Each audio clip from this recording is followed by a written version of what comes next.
Hey, it's Andrew Brown, and we're taking a look here at the Google Cloud Associate Cloud Engineer, which is a concept-based certification, meaning it's more focused on the conceptuals than the practical. You're going to need to know the four core services, so storage, database, computing, networking. Cloud native workloads has a large emphasis in this course. I think it's just because Kubernetes comes from Google.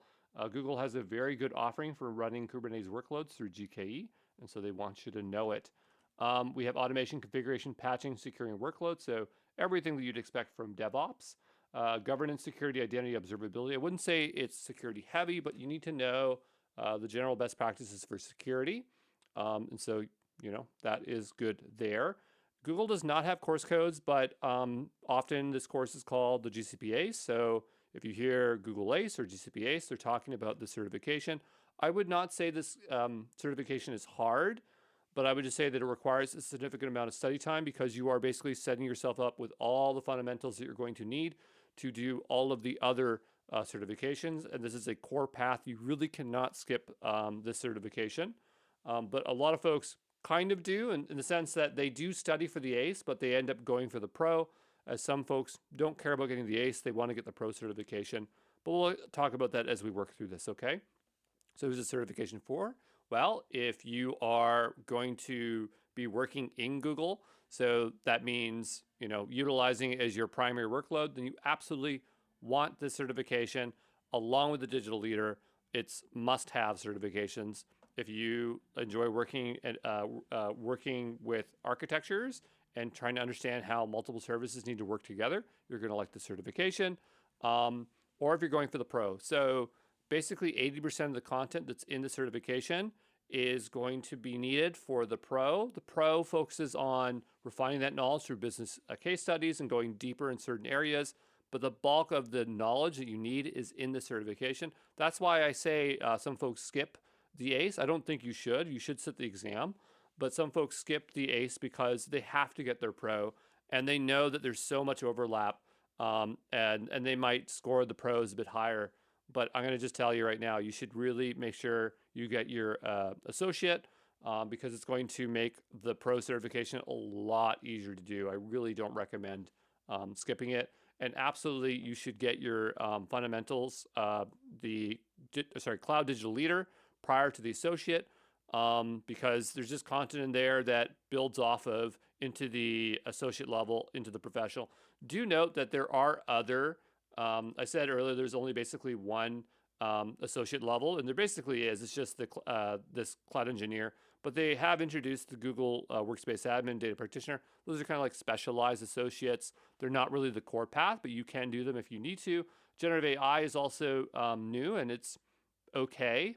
And I believe that security operations is a new one, which is a little bit different from the cloud security one, which I think is, I mean, this one is basically general security. Maybe security operations is like DevSecOps. I'm not sure.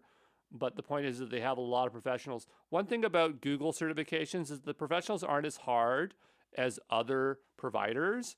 They feel very well sized in terms of the work. So that is one good thing. I do need to tell you that certifications do not validate programming, technical diagramming, code management, and many other technical skills that are required for obtaining technical roles. So understand that you need to gain those skills and you will not be tested on them on the certifications, but I will fill that information in as best I can throughout this course for you, okay? How long does it take to pass the certification? Well, I would probably put it at 30 hours, maybe in 40 hours if you're a beginner. If you have your GCP CDL, and you really should have that before you attempt the GCP ACE or study for it. It's still going to take you 30 hours if you're experienced and you have knowledge of GCP or with another provider and you just have a strong background in technology. You can clear this in 12 hours. I would set the study time for 15 hours, a little bit higher than my other courses, just because this associate is packed, where other providers will break them up into 3 or 4 courses. It's literally they just have the one course. So there's definitely more time, lecture and lab side. So I would put more time into that than practice exams.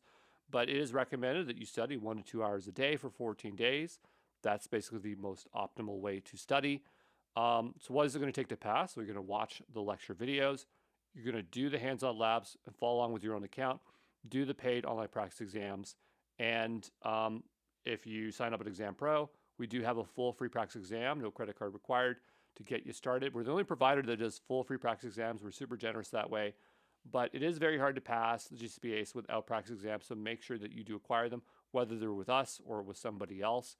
One thing I do need to emphasize is that you really want to try the hands-on labs as much as you can.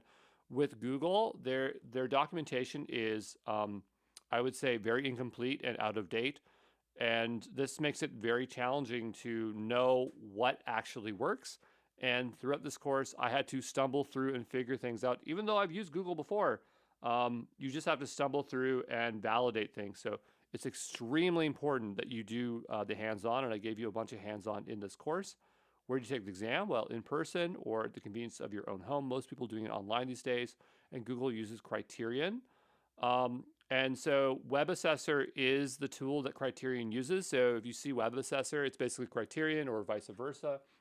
I'm not exactly sure I understand the relationship, but I just know that when you look up Web Assessor, it links back to Criterion. Google said prior that they were going to switch out and use something other than Criterion, but they've not done so. So I guess they're staying with them as a provider, where other folks use Pearson VUE. Pearson VUE has been very popular, but Google sticks with Criterion, which is totally fine. These exams are proctored. That means there's a supervisor, a person who monitors students during the examination. So when you're there, make sure you have a nice clean desk and no noises in the background, etc. Be ready to have your identification and maybe even to show what your room looks like to make sure you can sit the exam, okay? Let's take a look at the content outline. So we have 23% setting up a cloud solution environment, which is just basically governance, like how do you set up projects and folders and organizational policies and billing. A lot of this stuff I covered in the GCP CDL, the Cloud Digital Leader. So if it feels a bit light here, it's because my expectation is that you went and did that one first. If you didn't, then go look at that content, because I didn't carry it all over into this course because I didn't want to make it bloated, okay? So just consider that. Planning and implementing a cloud solution. So this is understanding the core services. We're ensuring successful operation of cloud solutions, configuring access and security. But this doesn't really help you understand what's inside the course. So there are sub-domains under this stuff. But I would say, which it really doesn't show from this list, this summary here, but Kubernetes is definitely something that you're going to want to have a base knowledge in, like a primer on it. And so we are going to include a primer of Kubernetes here, just because, again, Google really wants to promote cloud native workloads here. Each domain has its own weighting that determines how many questions are in that domain that show up. But let's continue on here.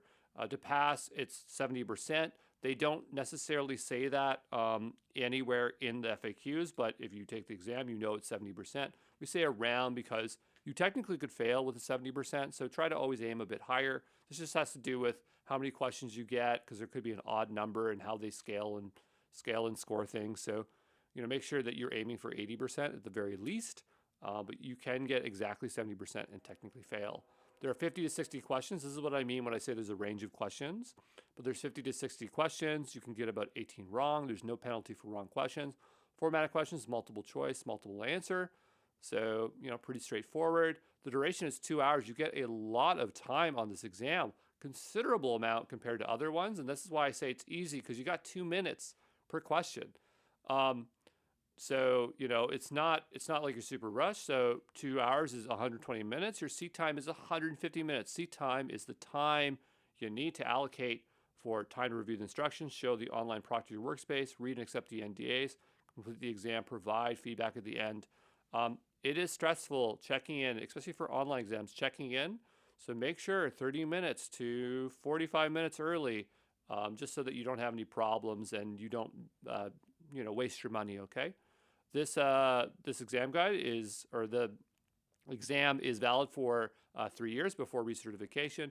So recertification is a bit different. It seems like they have a separate exam, and the scope of the materials is less, but you could still technically use this course to brush up on it, but the process is a little bit different.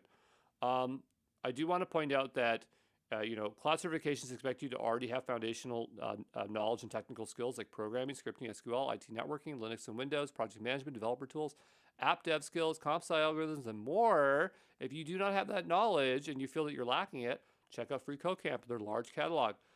Or you can get a subscription on Exam Pro because I do make other materials that go along with it. I do need to point out GCP itself does not care about certifications for hiring. For their own technical role, certifications serve as a structured way of learning from a goalpost. But one thing that's really interesting is that if you do work at Google, I can't say this with other providers, but if you do work with Google, they really want you to get the pro. Okay, so not during the hiring process, but after you're hired, they're going to want you to go for your pro.